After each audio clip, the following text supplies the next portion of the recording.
Good morning, তোমরা সবাই কেমন আছো? আমি তো ভালো আছি। আজ সকাল সকাল আমি ভিডিও শুরু করলাম।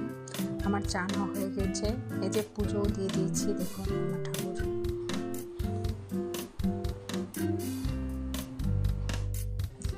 ওর বাবার তৈরি করা প্যান্ডেল কমপ্লিট দিয়েছে, চতুর্থীর দিনেই কমপ্লিট দিয়ে দিয়েছে।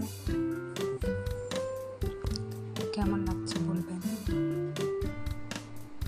এই যে আমাদের বাড়িতে এইসব থার্মোকলের কাজ করছিল আমার ছেলে মেয়ে, আমরা সবাই মিলে। আমরা বাড়িতেই করি, কোনো মিস্ত্রি লাগাই না থার্মোকলের জন্য, এই ডিজাইন কাটার জন্য।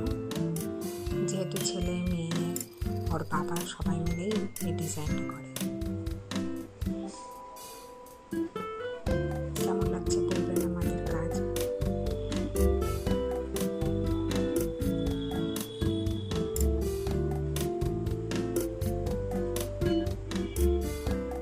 এই যে এটা দ্বিতীয় প্যান্ডেলটা। এখানে ভিডিওটা শেষ করলাম, দেখা হবে পরের ভিডিওতে। Good night.